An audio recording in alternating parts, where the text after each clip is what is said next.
Welcome back, ladies and gentlemen, to another episode of The Unfiltered Grapevine. I am Jay. And I am A. And we hope you have been enjoying our show up till now. We are still working and progressing baby steps. Yes. Hopefully you agree. If so, please comment. I greatly appreciate it.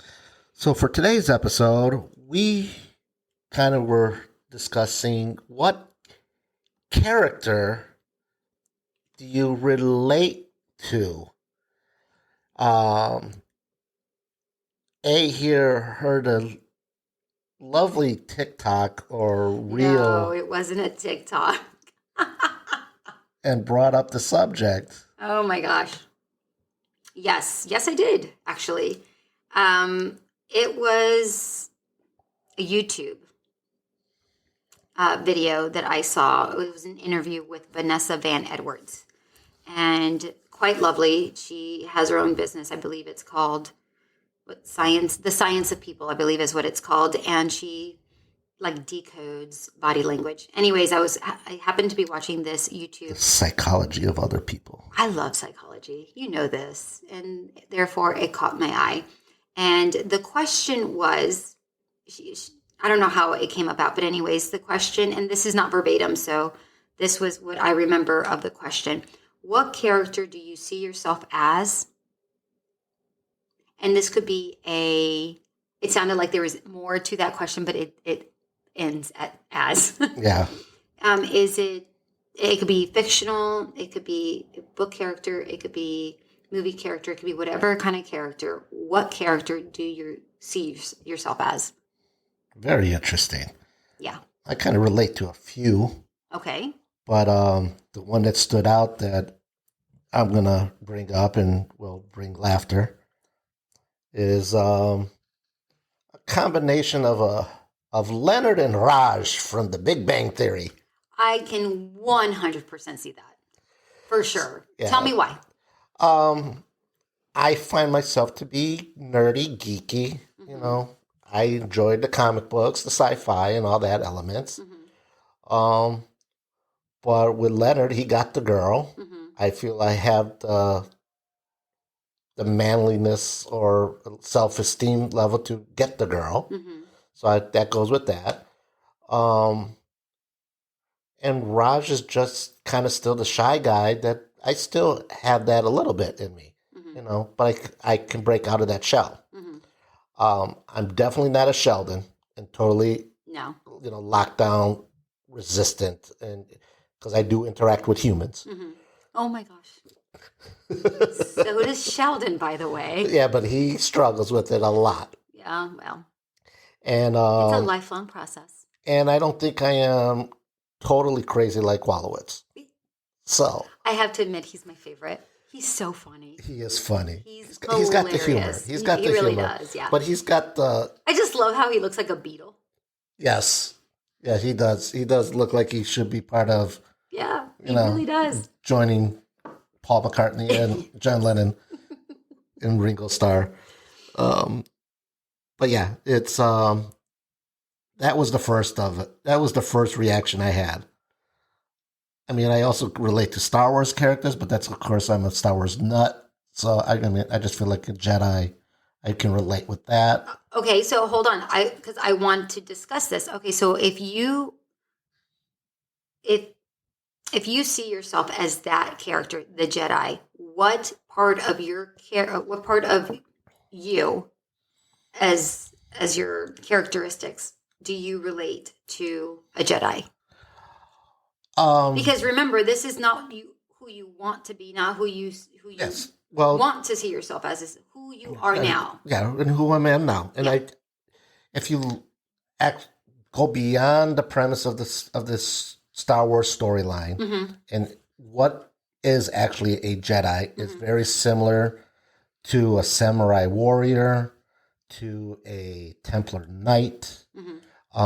In historical times, they are warriors for the weak and in the trotting. Okay. They are chivalrous. You know, it's more of a religious order. So, and in that kind of concept. So they're like monk warriors. Sure. So in that sense, I feel like my chivalry and my empathy for others have those qualities. Okay. So that's where that goes. Okay. I could, okay. I could see that. I can 100% see that. What about you? Where do you see yourself as? You know what? When we went snowboarding the other day, Not we. She went with some sorry, friends. yes. Yes, I went with. I have a broken leg, or a recovered broken leg. I am not going to be snowboarding or skiing at all anytime in the future. To be fair, I didn't either. The height, what was that called? The altitude really got to me. So I went down the bunny hill, and that was the end of my snowboarding. Oh my God. I know. It was so sad. I was so upset about it. I was like expecting you to be doing like the major listen. luge. Please. Who are you kidding? It was my second time snowboarding. None of that's happening. But no. Okay, so before I get into my characters and why this came up, I went down the bunny hill. I was super excited, right? Because the last time I went was about 15 years ago, right? 15, 16 years ago. And just getting up on a snowboard is difficult. Just an FYI. Yes. For any of those. For balance. Yes. Just the balance alone. Well, not just that. It's slippery. You're going down a hill and it's slippery. It's a comedy show watching, right? Unless you know what you're doing, which I obviously do not. So my whole goal this time around, because the last time I had a hard time getting up, like the first hour, the very first time, was just me trying to stand up on this thing. And then the more I laughed, the more I could not get up. But anyways, the goal this time was to stand up. And guess what? I achieved that goal. I thought you were going to. No, I did. I totally achieved the goal. I was about to say, I thought you were going to say you fell on your butt. But. No. I mean, no, I absolutely did fall on my butt for sure. That's both times. That's not even a question, because I'm learning how to stop, and stopping is, it's pressure. Anyways, it's a long, detailed nonsense. The point is that yes, I fell on my rear for sure, but I got up within the first 5 minutes of being up there. It was not easy, but I did it. But the moment that I got down from the bunny hill, by the way, it's the bunny hill, I got up to redo it. I was like, yes, I did it. And I was going to go back up, but I got dizzy. And the altitude, apparently I didn't realize that this was one of the highest points in our state. Oh. Yeah, I didn't know. And not only that, I also had no idea that the altitude was really going to affect me. I mean, I've been in Colorado. Yeah. I've been at the Grand Canyon. I didn't realize that it was going to affect me that way, but I almost blacked out. Yeah, well, I'm sure it was the air and then the cold and all that. That's all combined for. So the whole combination, I had to go and sit down. But anyways, the drive over there is, I tested out this theory of Vanessa Van Edwards that it's a question to how to get to know somebody a little bit better, right? So on our drive, I asked a specific question, and the answers were interesting. I love hearing the answers and then getting their feedback as to why. So when they asked me, I'm like, well, I wasn't ready to give an answer because I hadn't thought about it.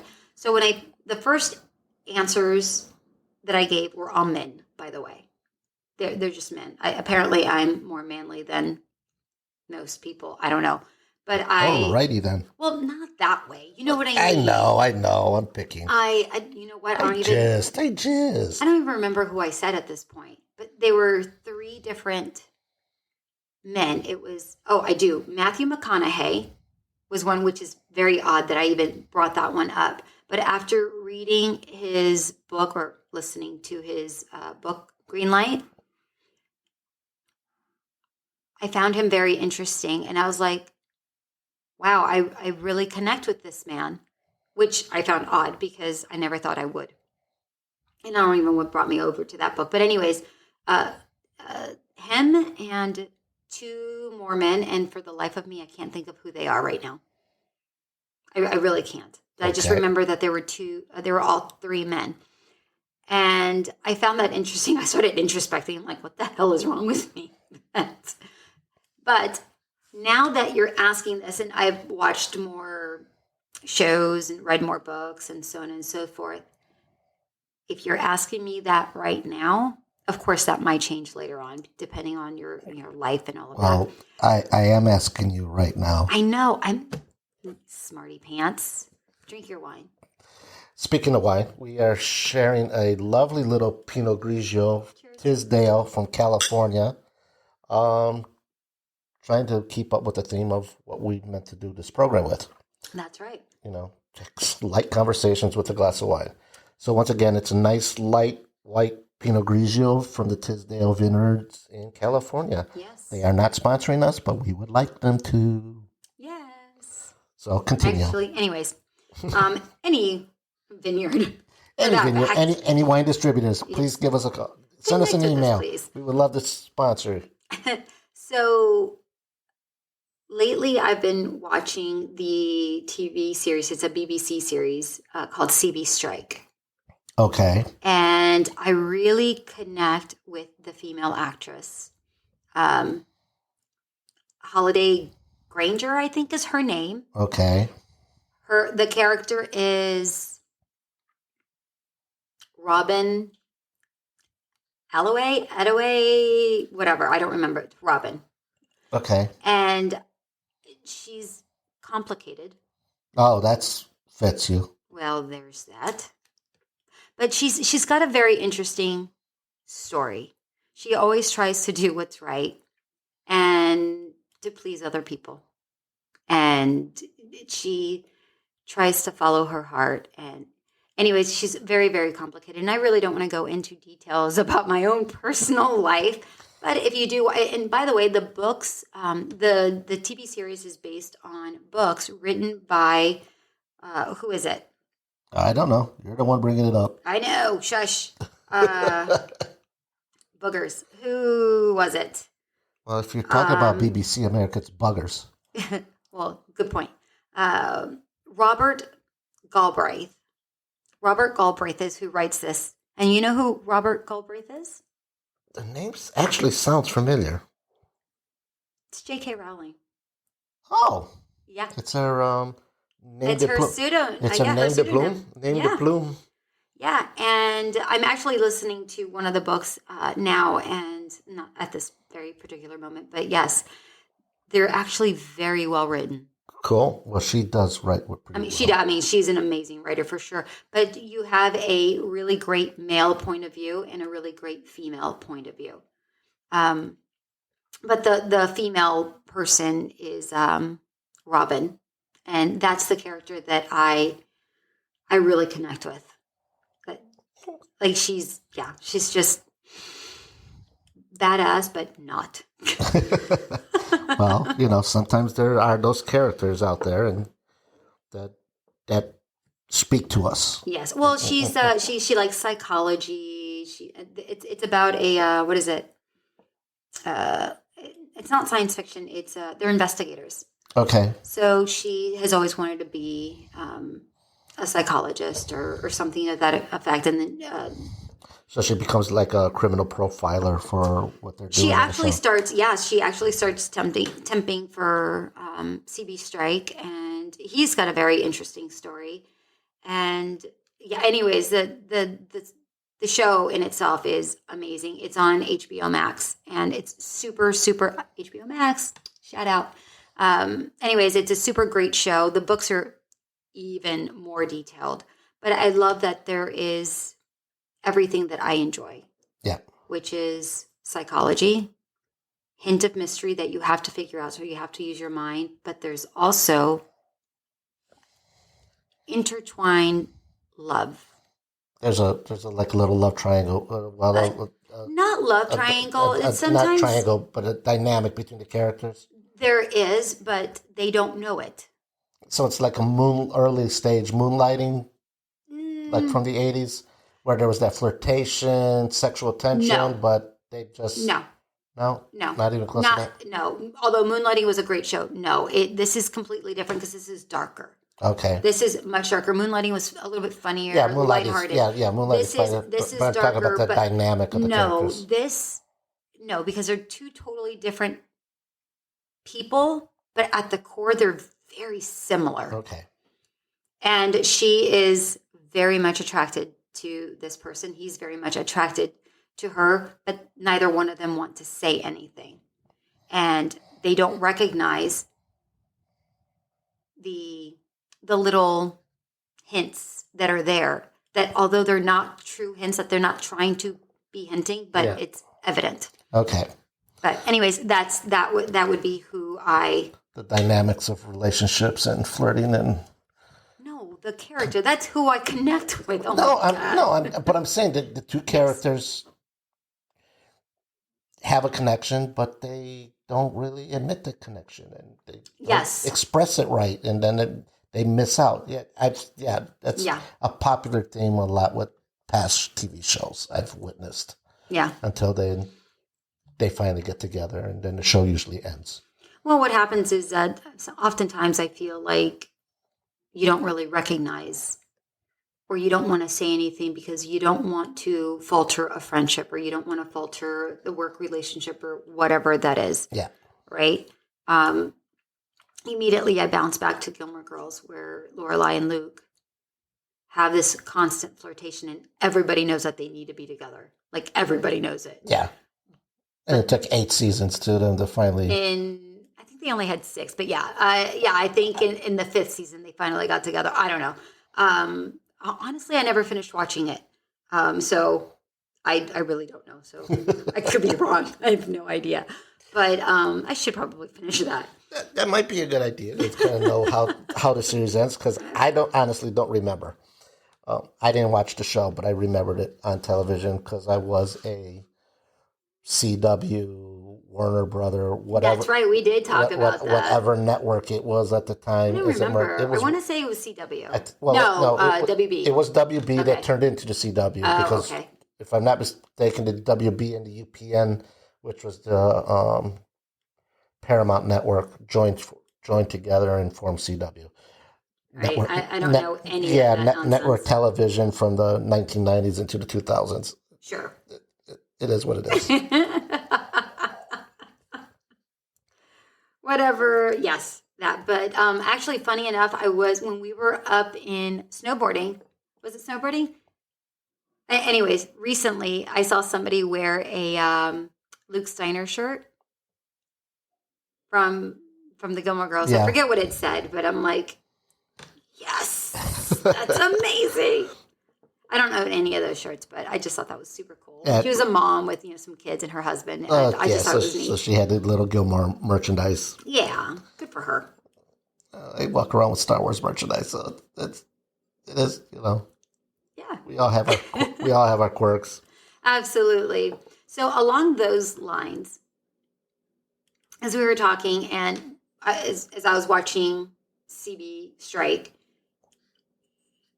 it's evident that somebody, like one another, they're interested, right?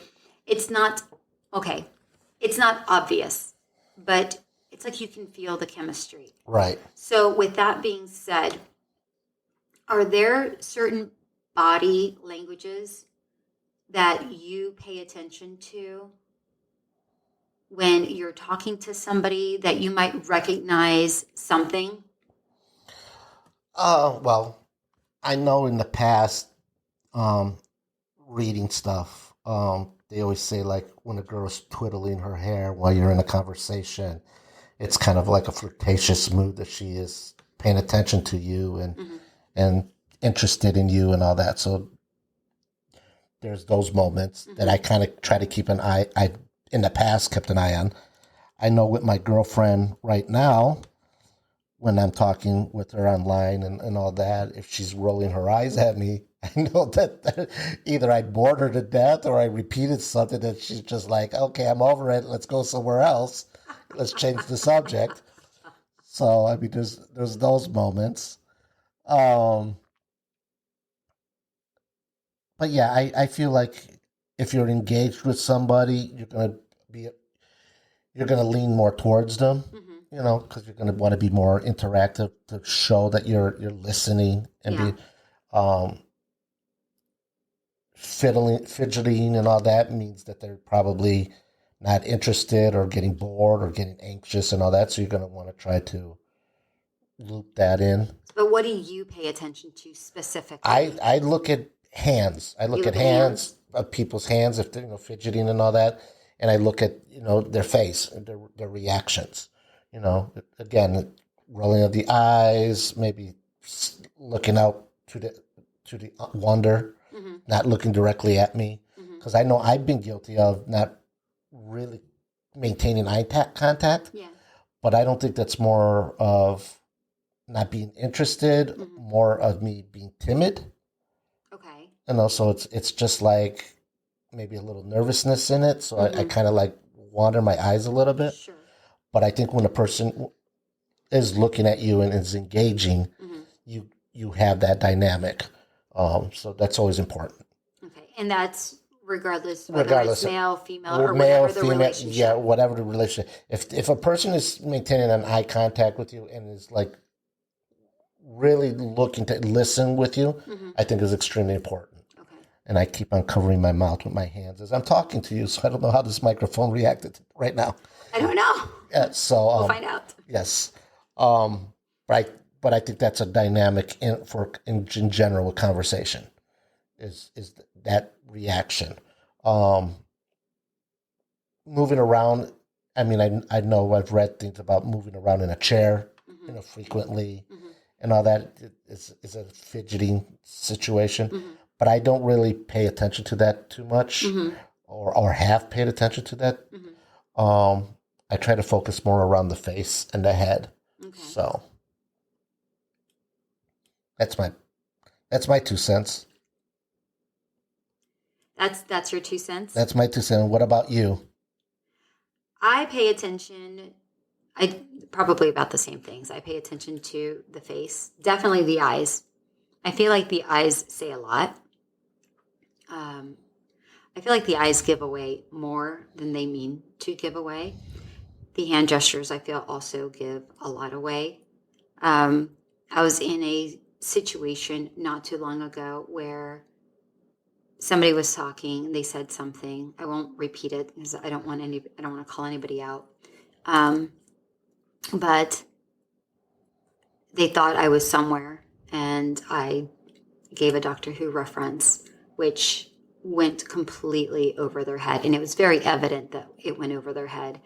And they just laughed, smiled, and just carried on. I'm like, you have no idea what I just said. Yes. Like yeah. you legitimately have no idea what I just said. And then for some reason it came up again a little bit later in conversation, and I said the comment again, and expecting, like, if I don't know what you're talking about and I'm interested in what you're saying, I will ask him, like, okay, I don't understand that. Would you mind explaining that to me? Yeah. Right? I'm very honest about that because I want to. Obviously, if I could give 3, shakes, then I would absolutely be like, well, no, I just carry on. And I don't say anything at all because I'm not interested. So what I have started paying attention to is more people's faces and their reactions and their lack of reaction. Okay. So, for instance, in this particular case, it was evident that they had no idea what I was saying. And that, to me, I walked away. I mean, they're not bad people. It's evident it wasn't something that was important, and that's fine. So I know moving forward where I stand within that particular relationship, and I can walk away and be like, oh, hello, and then move on and not worry about talking about certain things or certain topics that I know that they might not be interested in. Right. So those are, I feel like, the biggest takeaway. But I remember thinking, why don't you just ask? Like, if you don't know. Well, sometimes people in a conversation like to fake that they're understanding what you're doing and all that, and just be like nodding their head and just agreeing and see, yes, whatever. But in reality, everything is just like they don't care. It's over their head, and they're just like, let me get out of this as soon as I can. So if their head does not match up with their body language, like what they're doing, like what you're doing now, you're nodding at me, right?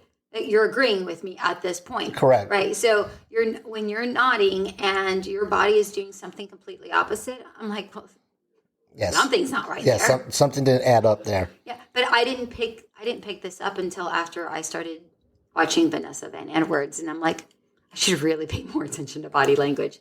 It gives you a lot more clues. I totally agree, and that is our lesson for today.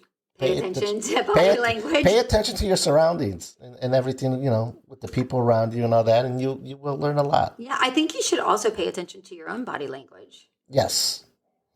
Because I know I zone off sometimes when somebody is talking to me, and if I find them boring, I know I zone off. So I know that, oh, crap, I don't know what they're like. Like you hear silence for a moment, and then you're like, oh, what did they just say? What did they just say? Was it important? I don't know. Should I laugh? Should I not laugh? Yeah, exactly. So I know now when I'm around certain people that I have to either put on earbuds because I'm certainly not paying attention, and I can say, oh, I'm so sorry.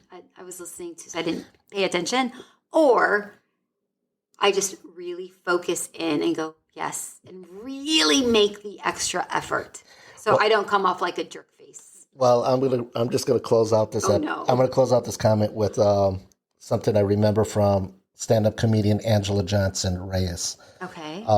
She became YouTube famous with a lot of things, but she's Mexican heritage, but speaks no Spanish. Okay. So part of one of her segments of her routine is where she listens to somebody speaking Spanish to her, where she doesn't understand a word. And at the end, she'll go, claro que sí. Sí, yes. También. Very basic, not knowing a word that they were saying. And then they would be like trying to call her out on it. And she's like, no, logical. It just, so it's a cute bit, but it's in that premise of, they could be saying all this stuff, you don't know a word, but you just nod your head and say, yes, okay, no problem, in whatever language it is. Yeah. So if your body language and your mouth, what your words are not matching, something's off. Yes. Something is off. All right, ladies and gentlemen, we're going to wrap up the show with that final note. Pay attention. Pay attention to people. Listen. Don't just hear, but listen. Make sure people's actions match their words. And vice versa. Yeah, for sure. Thank you for listening once again. We'll catch you all on the flip side. This is Jay. And this is A. And you were just listening to The Unfiltered Grapevine. Thank you very much. Bye. Thank you, ladies and gentlemen, to listening to The Unfiltered Grapevine. Please visit our website, unfilteredgrapevine.com, and become a Patreon member, or visit our merchandise shop and purchase one of our several products. Like and subscribe. We'll listen to you next time. Thanks again. Bye.